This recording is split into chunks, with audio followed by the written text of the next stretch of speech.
నమస్తే, welcome to Andhraprabha. నేను మనస్విని. యూట్యూబ్లో ట్రావెల్ వ్లాగ్స్ చూసే వాళ్లకు నందూస్ వరల్డ్ ఛానల్ గురించి ప్రత్యేకంగా చెప్పనక్కర్లేదు. వరల్డ్ వైడ్గా రకరకాల కంట్రీస్ తిరుగుతూ అక్కడి విశేషాలను షేర్ చేస్తూ లక్షలాది మంది సబ్స్క్రైబర్లను సంపాదించుకున్న నందూస్ వరల్డ్ ఇప్పుడు ఒక పెద్ద కాంట్రవర్సీలో చిక్కుకుంది. ముఖ్యంగా వీసా ప్రాసెసింగ్ విషయంలో పెద్ద ఎత్తున స్కామ్ జరిగిందంటూ సోషల్ మీడియాలో వస్తున్న ఆరోపణలు ఇప్పుడు తెలుగు డిజిటల్ మీడియాలో హాట్ టాపిక్గా మారింది.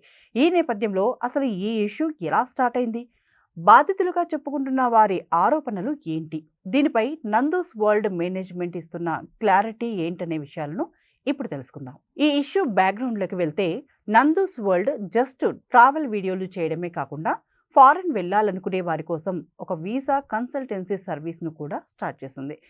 ఛానల్కు ఉన్న క్రేజ్ అండ్ నమ్మకంతో చాలామంది క్లయింట్లు వివిధ దేశాల టూరిస్ట్, వర్క్, స్టూడెంట్ వీసాల కోసం వీరిని కాంటాక్ట్ చేశారు. అయితే గడిచిన కొన్ని నెలలుగా కొంతమంది క్లయింట్లు తమకు రావాల్సిన వీసాలు టైంకి రాకపోవడం, పెట్టిన ఇన్వెస్ట్మెంట్ వెనక్కి రావడంతో సోషల్ మీడియా వేదికగా తమ అసంతృప్తిని బయట పెట్టడం స్టార్ట్ చేశారు. అది కాస్త పెద్దదై నందూస్ వరల్డ్ వీసాల పేరుతో స్కామ్ చేస్తోందంటూ కొన్ని యూట్యూబ్ ఛానళ్లు, సోషల్ మీడియా పేజీల్లో వార్తలు రాసుకొచ్చాయి. వీరికి బాధితులు కూడా ఇంటర్వ్యూలు ఇవ్వడంతో ఈ చర్చ పీక్స్కు చేరింది. బాధితులు చెప్తున్న దాన్ని బట్టి చూస్తే కెనడా, యూకే, యూరప్ కంట్రీస్కు వీసాలు ఇప్పిస్తామని నందూస్ వరల్డ్ కన్సల్టెన్సీ ప్రతినిధులు నమ్మించారని, అందుకోసం ఒక్కొక్కరి దగ్గర లక్షలాది రూపాయలు కలెక్ట్ చేశారని అంటున్నారు. మనీ తీసుకున్న తర్వాత నెలల తరబడి ప్రాసెస్ సాగదీశారని, తీరా చూస్తే వీసాలు రిజెక్ట్ అయ్యాయని చాలామంది ఆవేదన వ్యక్తం చేస్తున్నారు. వీసాలు రిజెక్ట్ అయినప్పుడు తాము పే చేసిన అమౌంట్ను వెనక్కి ఇవ్వాలని అడిగితే ఆఫీస్ చుట్టూ తిప్పించుకుంటున్నారని, ప్రాపర్ రెస్పాన్స్ ఇవ్వడం లేదని బాధితులు ఆరోపిస్తున్నారు. కొందరైతే తమకు ఇచ్చిన రీఫండ్ చెక్కులు కూడా బౌన్స్ అయ్యాయని, నందూస్ వరల్డ్ ఛానల్ నిర్వాహకులు కావాలనే తమను చీట్ చేశారంటూ పోలీసులకు కంప్లైంట్ ఇచ్చేందుకు కూడా రెడీ అవుతున్నారు.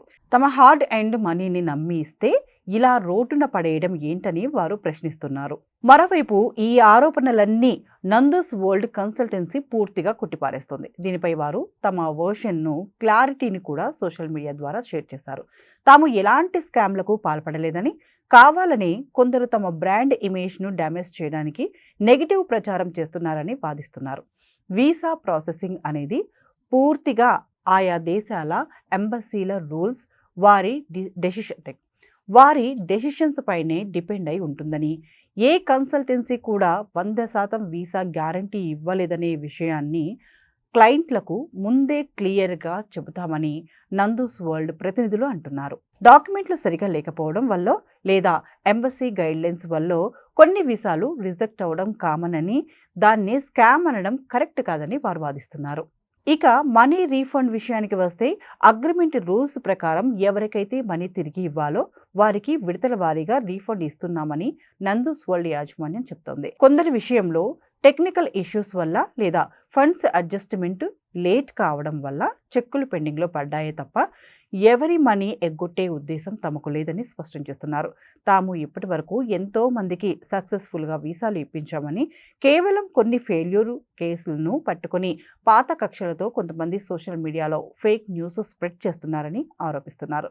లీగల్గా తాము అన్ని నార్మ్స్ ఫాలో అవుతున్నామని, త్వరలోనే అన్ని ప్రాబ్లమ్స్ సాల్వ్ చేసి క్లయింట్లకు పూర్తి క్లారిటీ ఇస్తామని నందూస్ వరల్డ్ పేర్కొంది. ఈ వివాదం నిజంగానే జరిగిందా అంటే, క్లయింట్లకు కన్సల్టెన్సీకి మధ్య ట్రాన్సాక్షన్స్లో గ్యాప్ రావడం, రీఫండ్స్ లేట్ కావడం అనేది వాస్తవమే అని తెలుస్తుంది.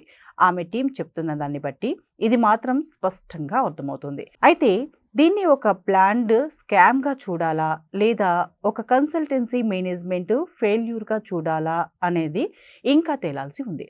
ఒకవైపు మనీ లాస్ అయ్యామనే బాధితుల ఆవేదన, మరోవైపు బిజినెస్ ప్రాసెస్లో జరిగే డిలే తప్ప మోసం కాదని నందూస్ వరల్డ్ ఎక్స్ప్లెనేషన్. ఈ రెండింటి మధ్య ఈ కాంట్రవర్సీ రన్ అవుతుంది. ప్రస్తుతానికైతే ఇరు పక్షాలు తమ వాదనకు కట్టుబడి ఉన్నాయి. సోషల్ మీడియాలో వస్తున్న వార్తల్లో ఎంతవరకు నిజముంది, అసలు తప్పు ఎవరి వైపు ఉందనేది పూర్తి స్థాయిలో ఇన్వెస్టిగేషన్ లేదా లీగల్ ప్రాసెస్ పూర్తయితే కానీ ఒక అఫీషియల్ క్లారిటీ వచ్చేలా లేదు. నిజంగా బాధితులు ఈ విషయంలో నష్టపోయి ఉంటే పోలీస్ స్టేషన్లో కంప్లైంట్ ఇవ్వాలి. ఫ్రాడ్ జరిగిందని నిరూపించాలి. ఇప్పటి వరకు ఎవరు ప్రాపర్గా కంప్లైంట్ ఇచ్చిన దాఖలాలు లేవు. జస్ట్ యూట్యూబ్ ఛానల్స్కు ఇంటర్వ్యూలు ఇస్తే సమస్య వివాదంగా మారుతుంది తప్ప పరిష్కారం జరగదు. మరి ఇప్పటికైనా దీనిపై లీగల్గా పోరాటం చేస్తారో లేక దీన్నొక వివాదంగానే ముగిస్తారో తెలియాలంటే వేచి చూడాల్సిందే.